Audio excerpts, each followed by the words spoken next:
Welcome to Face to Face. This is a show about change and about what's next. It's a show that wants to ask questions, peel back the layers of our average everyday experience, and go beyond scratching the surface. We interview amazing people with incredible ideas and stories who have done wild, weird, and wonderful things. Remember that imagination shared creates collaboration, and collaboration creates community, and community inspires social change. I'm David Peck, and this is Face to Face.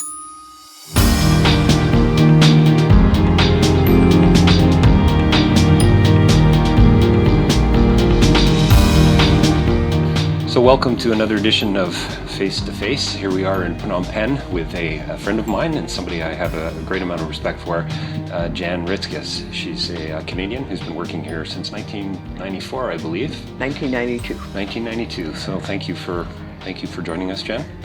And she founded and runs an organization called Tabitha. And we'll talk about the website a little bit later on, but it's Tabitha-Cambodia.org for those of you who want to check it out, and I'll have some information on the website as well. So thanks, Jen, very much. You're welcome, David. So anyone who's interested in Tabitha can go to the website. They can find out some of the more sort of, factual things about what you do and the areas that you're working in. But I was reading something just recently on the site, and you talk about attitudinal and psychological barriers to development. Could you talk a little bit more about that in a Cambodian context and what that means? Well, I think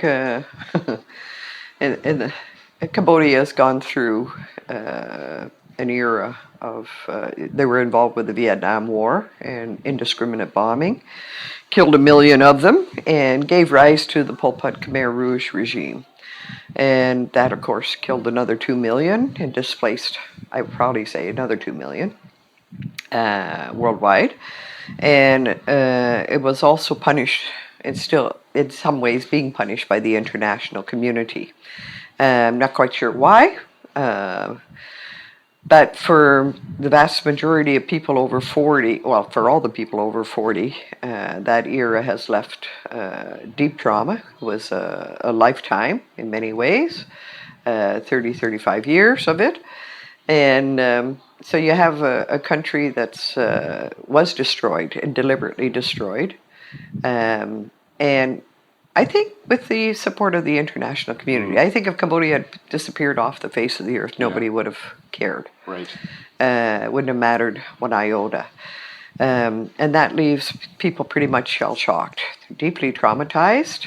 There's nobody over 40 that I know of who hasn't got a story to tell. A loss of family, loss of just about everything. I met someone this morning at the Anise, a translator, and we got chatting a little bit about it. Lost 20 members of their family. Yeah. It's just pretty much everyone you see on the street has a connection in some way. Yes. Yeah. Yeah. And so you have an older generation that's horrifically traumatized and deeply scarred, and post-traumatic stress is very active here.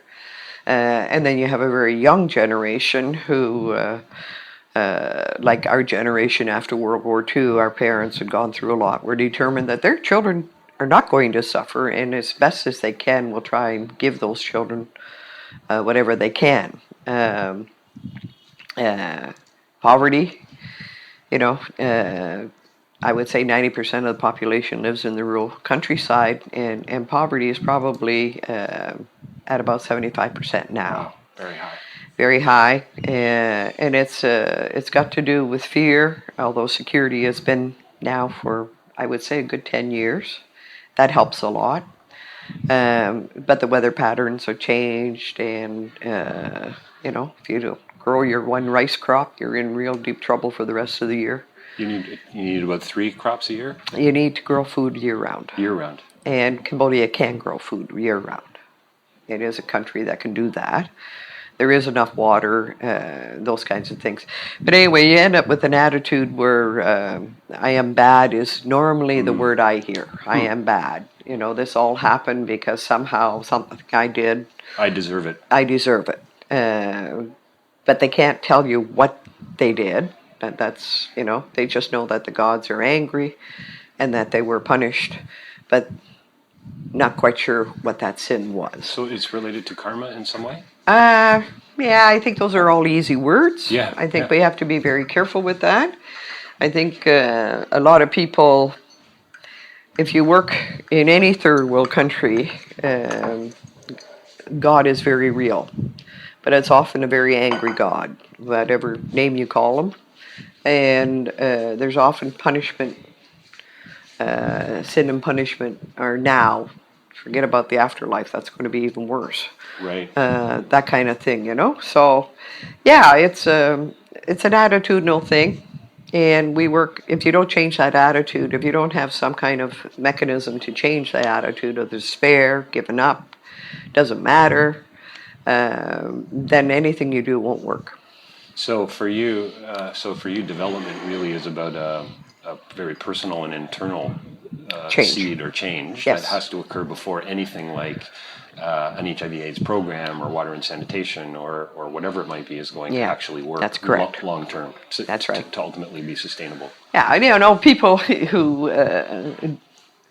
when I was in college many years ago, I mean, we actually had stories of case studies done in a place like Chicago where, again, the government went out and built all these ticky-tacky houses, as they called them, moved all the people in. The houses lasted about 6 months because, again, there was no change in attitude. It was, I think people have a real hard problem with actually understanding poverty or understanding other people.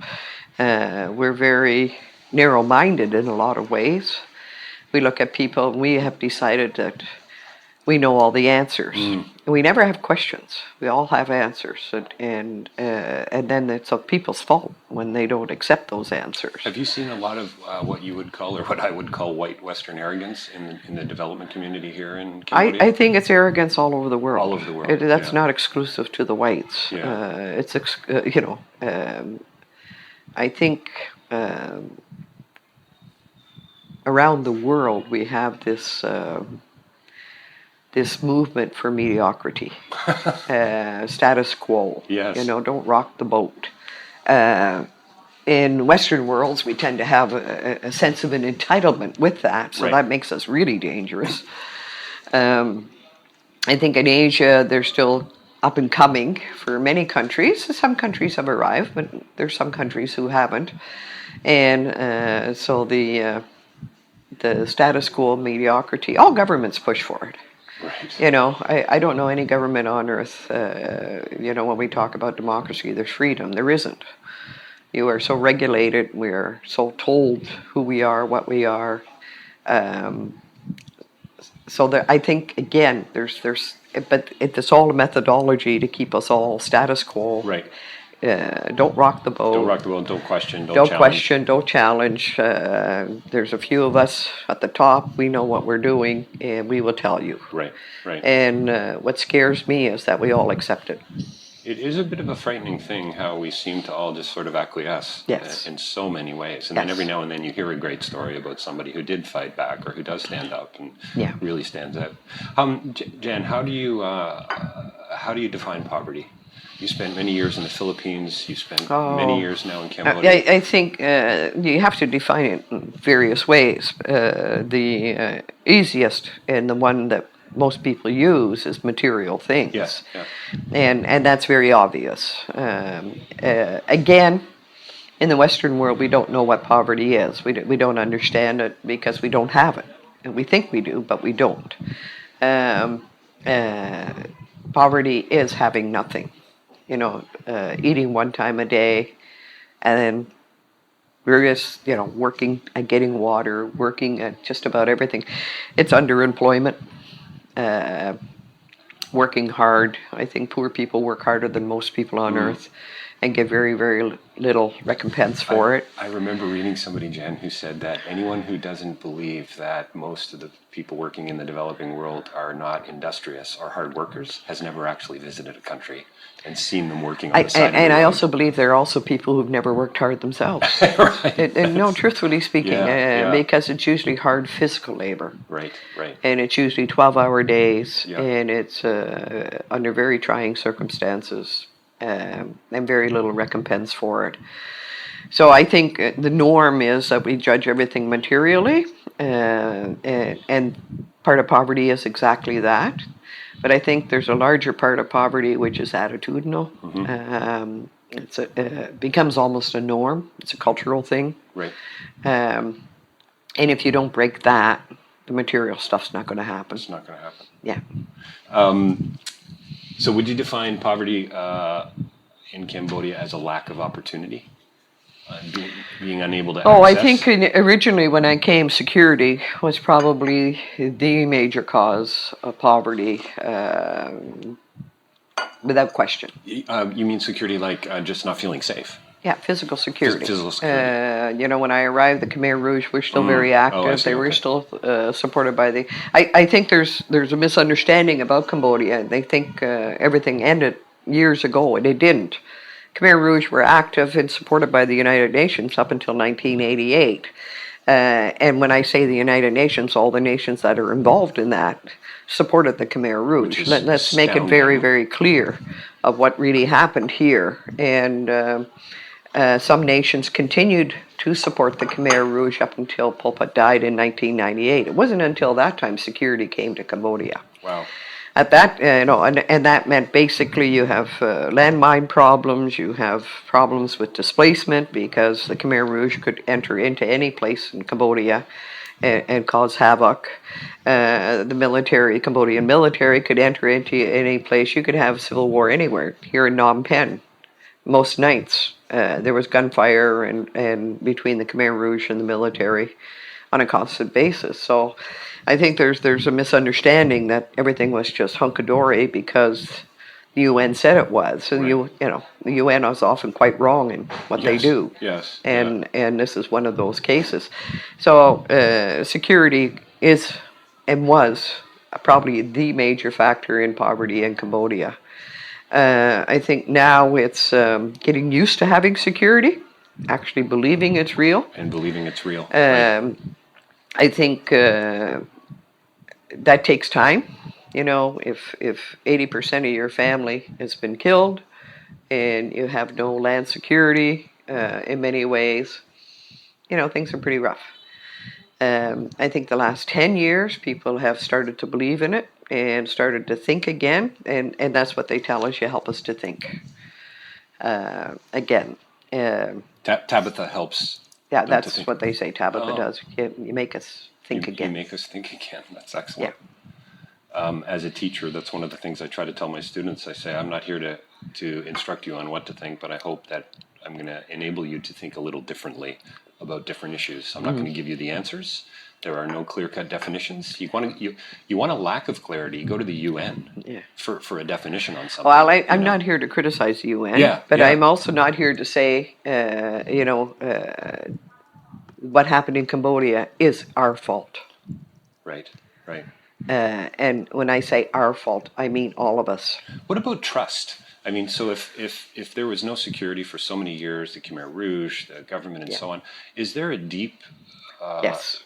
mistrust in this culture? Absolutely. Yeah. And it's probably the hardest thing that we have to overcome when we start in a community, is that trust. So when we say we're there Monday morning 10 o'clock, we're there Monday morning 10 o'clock, period. They may not be, but we are. No, it's very important because they get used to that. Yeah. We say that, we will return your savings on such and such a day at such and such a time. We do exactly that. And so we have to build that trust. We have to build that respect, and we've built both. And it's really helps us in our work now because it's known within the culture. I would say, word gets on the street. Yeah. So it's for us now, doing and starting in a new area is much easier than it was in older areas in years gone by. So basically for you then, it sounds really simple in a way. Building trust really just meant doing what you said you were going to do. Yeah. Following through. Yeah. You just mentioned the savings program.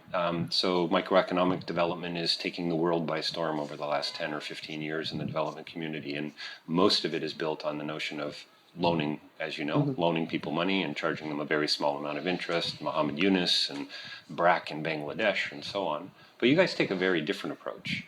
Yes. And you've been criticized for that, I think. But you... Wow. I may have been, Right. but it doesn't sink in. Right. I think, microfinance is a very dangerous thing with the very poorest. And I believe that people in Bangladesh would tell you that too. Interesting.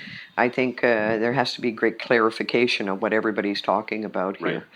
I think to people saying low interest rates, I think you better check that one out too. It may be a low interest rate per month, but it sure adds up over a year.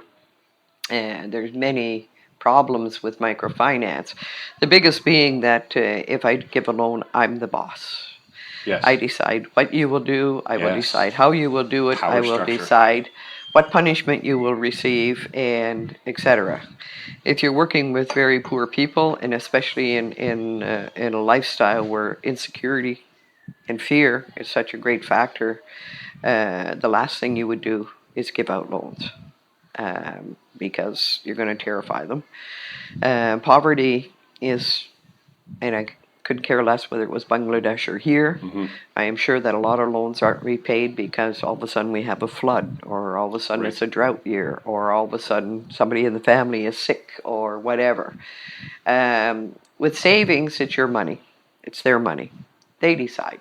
And that's probably the biggest barrier to doing savings worldwide, is because we don't have control. Right. And we are such control freaks that we cannot handle not having control. Which directly connects back to the whole attitudinal and psychological barriers, because so it's almost it's a pride thing. Would you say that they Cambodians build a certain sense of don't ownership? use words that don't have meaning. Right. Okay, it's not a pride thing. It's a, gosh, I'm actually worth a towel. Gosh, I'm actually worth 3 meals a day. Right. That's a very different thing. Right. So pride means, look at me, whereas this is, look what I've achieved. And that's a very sense of accomplishment. Okay. And I'm making choices. I'm being able to take care of my family, myself, and pride doesn't cover it. Well, I guess it too brings back almost a sense of a responsibility, and again, being able to follow through for yourself now. Yes. I can provide for my family. Yes. I can maybe provide for the community and so on, and for myself. Yeah. And making choices. And making choices. Choices that people deny you. Taking a bit of the power back for themselves. Yeah. Well, choice is you choose. Yeah. You can choose to let somebody else decide for you. Yes, indeed. Yeah. And you can choose not to. Yeah. And you can choose to do nothing. So can you take a minute or two just to help for my listeners to explain how it actually plays out? 10 weeks. 10 weeks of people actually taking. Do you recommend how much they save? No.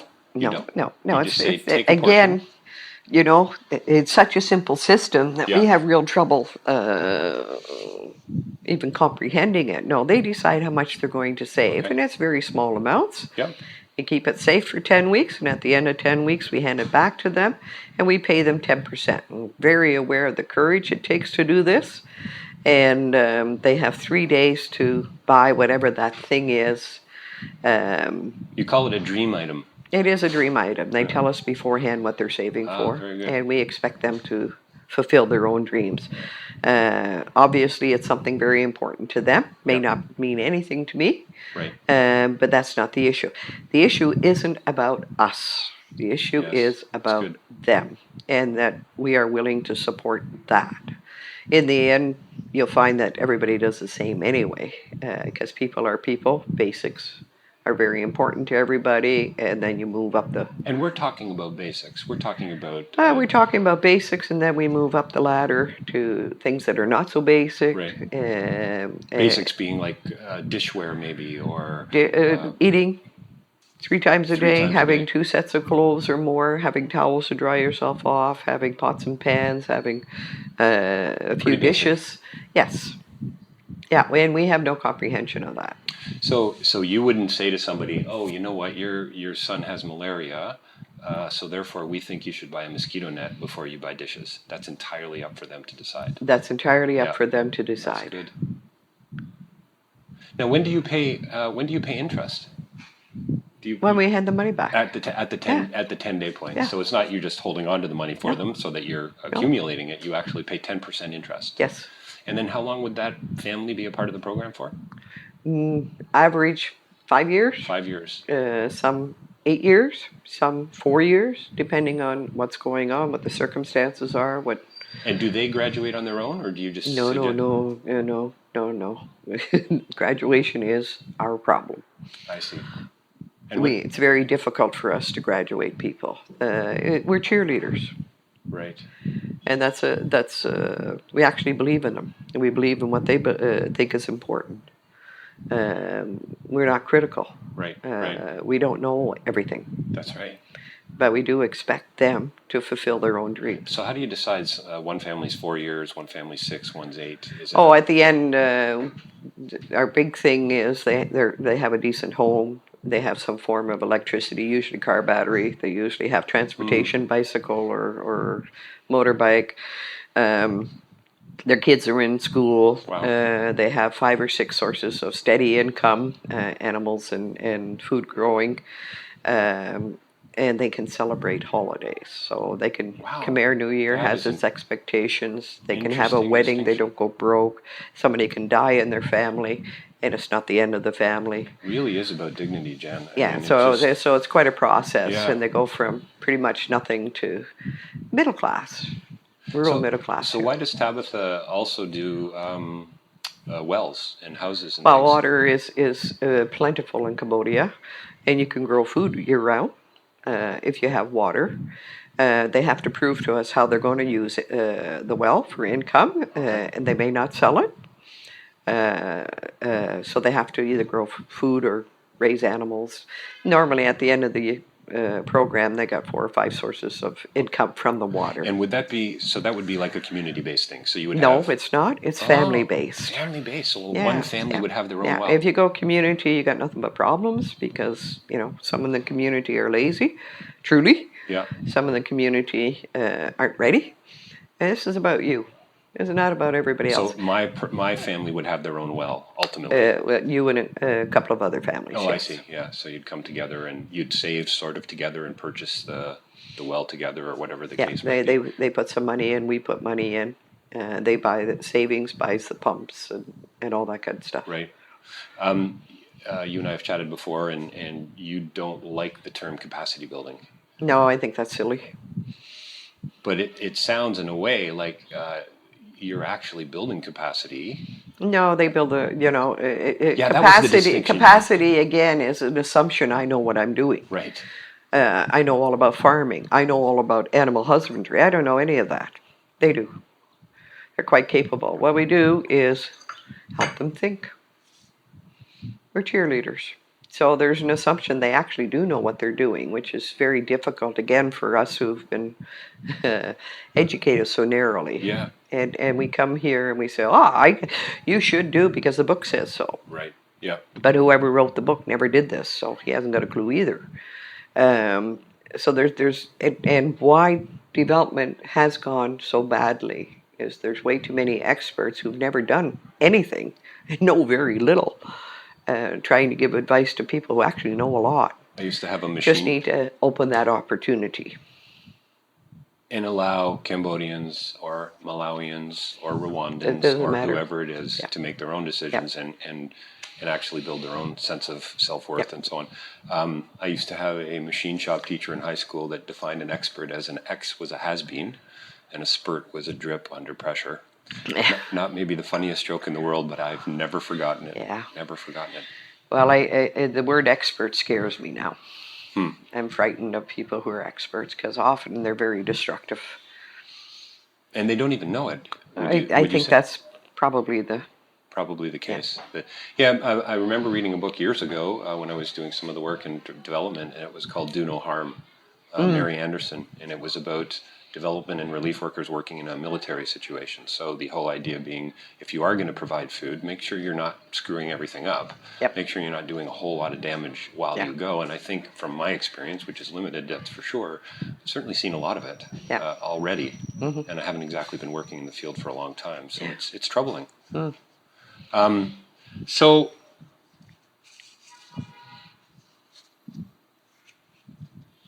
the whole issue of community development through savings. I mean, you've said several times now, it's just so simple. Yep. It's just such a simple change. Why? How did you get to such a simple conclusion? And yet so many other, it seems, nonprofits, organizations, Cambodia, a heavily laden NGO country. Why is it taking so many others so long to get there? Or are they even ever going to get there? Discussions like this bother me because you're asking me to pass judgment on others.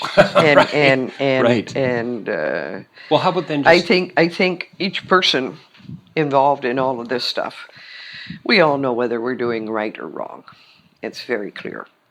And we can use the organizations as excuses, we can use the people as excuses, we can use governments as excuses for our failures. But as a development worker, I know when I do the work whether I have done what I said I was going to do or I don't. And I'm also a Christian, so biblical principles are something that are held up to me. I hold up to myself every day. And it's very clear that all people are accountable for their lives. All people are responsible. All people have to make choices. And taking away any of those things means I will be a failure. So savings is one of the things in life where, hey, you have to make the choice. So what was it that got you to that place to say, this is what I want to do in Cambodia? This is how because as soon as we gave out loans the first time in the Philippines, we had nothing but people running away from us every chance they could. They couldn't pay, microfinance has got, if we went to a bank in Canada and I took out a loan and they said, now you start repaying next week, on your business, I'd be bankrupt. That's right. Okay, but that's what microfinance does. We give the illusion of being just. Right. But our interest rates are horrendous because it's per month, it's not per year. So you add them all up every month. At the end of the year, you're paying a whole lot more interest. We did that in Canada. I'd be under arrest. I'd be in jail forever. But none of us are. That kind of thing. So I very, very clear, very, very quickly. It helps out of 10, maybe 2 people. But you've destroyed 8 others. Because now, not only are they poor, they got an additional burden of having to pay back yet another loan. So I haven't helped them. I just made them poor. Made the poor poor. Yeah. I've heard you've mentioned that there's a university in Australia that is going to be looking at some of the ways that you're doing. They've already taught it for a few years. For a few years. So part of the curriculum. So is your hope that will be picked up by other schools? And it was never my plan. Never your plan? No. People like yourself come in and say, I'm going to do this. I say, fine. Run with it. Sure. So we're back to responsibility. Yeah. Yeah. Yeah, take it and run with it if you like the idea. Yeah. It's never been my intention to I don't do this work to please you or to please, it's just kind of scary that this is all new to all of you. Right. I find that quite frightening, actually. Right. That something Where have we all been these last 20-some years or 30 years? I do believe that our cultures have changed to, we use the word human rights. Yes. I have the right to this, and this. You actually don't. No guarantees in life, period. Right. And I think we've forgotten that part. And with that comes a sense of entitlement. Yes. So if I want that Porsche, I have that Porsche. Nothing to do with savings, nothing to do with accountability, nothing to do with the responsibility. It's like we coming into a generation of children walking around in adult bodies. And hopefully discovering new things as we go. But like you say, I don't know. I think I hate to say it almost, but I think a catastrophe has to happen before we actually realize that we're not entitled. Which is maybe what we've seen in the last few years. It's one of those things, especially in the business community. The underlying concept has always been keep it simple. Stupid.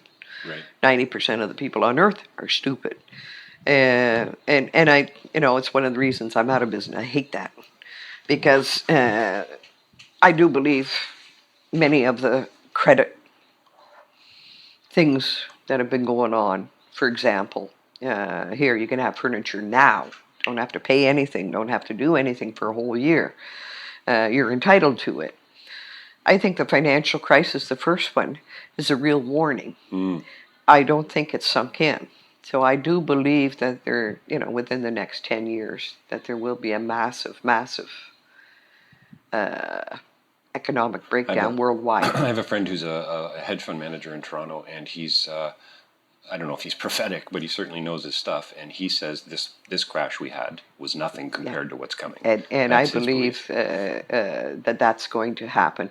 When that happens, it'll be very healthy for us, very painful, but it'll bring us back down to life is not a right. We're not entitled. Let's get back to, if you need it, make sure you save a bit. Don't go into debt. Right. You can lose it all. And I think there's people already who are starting to feel it. But right. I do believe that sense of entitlement has gone overboard. So what about, you would probably say what you're doing is just common sense. Yes. But it sounds like you're saying very few people have common sense. And it's something I've thought about a great deal having studied philosophy, because you'll hear a moral thinker say, oh, well, it's just common sense. But do you think that's a fundamental principle that, for instance, in Cambodia lost as a result of the history in the Khmer Rouge and we're kind of back to this idea of self-worth again? It really is fundamentally about choices and yes. Yeah. And I think that's why the program works so beautifully here, because they actually are very aware of that. Right. And it's up to you. You want to change things. One of the things I think I've noticed, Jan, and I think I hear it in what you're saying, is that development workers don't often notice the capacity that's already deeply entrenched in a culture. Because you see, you're hired as an expert. That's right. And you sign a contract, you have no clue what you're signing, but you say you know what you're doing. Right. And then they come to a place like Cambodia, and I do honestly believe they're completely overwhelmed. And they blame the organization, so there's a lot of bad talk about NGOs within their own circles. Of course, yeah.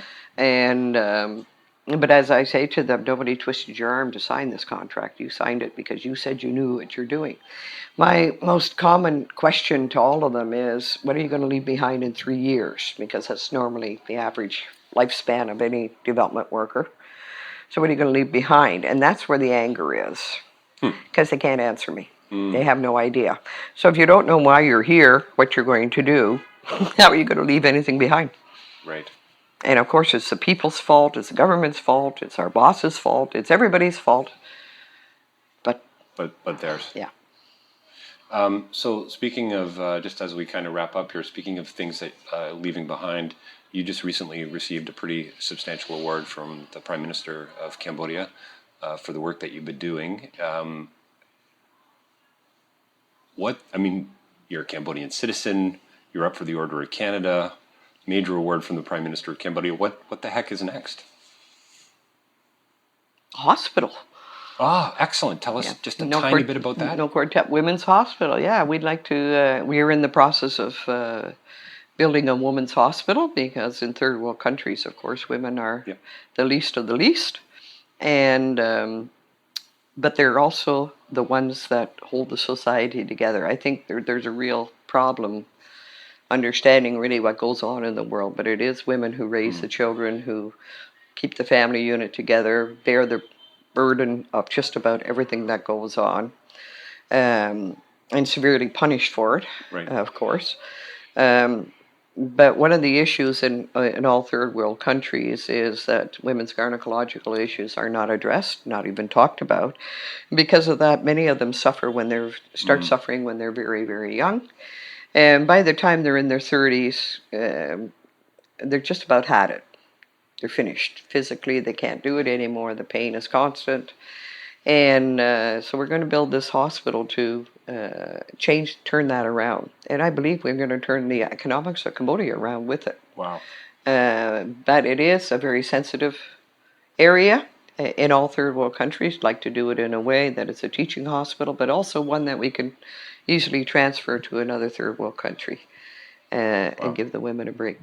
Yeah. So it's scalable in a sense. You can take it somewhere else. Amazing. One last thing, because I think, like you said to me earlier, lots on the website to find out about Tabitha. But can you just talk just a tiny bit about how you get the money to pay that interest, that 10% interest? How do I, as a donor, come alongside Tabitha? Well, I think we got foundations like in Canada, US, whatever. People can, it only costs us $25 to help per family per year with these kinds of things. So crazy, and that when you includes think everything, about it. So it's a very low cost program to outsiders. A lot of individuals donate towards that. House building volunteers, they have to pay us a fee for the privilege of doing that. And those are all used, that money is used as well. Yeah. And then all the products that you sell. Products that we sell, those from that pays for like the building and stuff. And for those of you who are listening, you've got to check out the products that Tabitha's making. Jen was telling me this morning, several hundred young women are working for her, designing products, making beautiful Cambodian silk. Yeah, Cambodian silk. And I can speak quite intelligently about this. I've been involved in many, many sales over the last few years, as my wife has too. So, Jan, your website says over 500,000 people you've helped. Yeah. Currently. I love the website. The website that we growing. have up is only for this current program year. For this current program year? Yes. This is what we're doing this year. And if you read the web, that's what it says. This is our program year.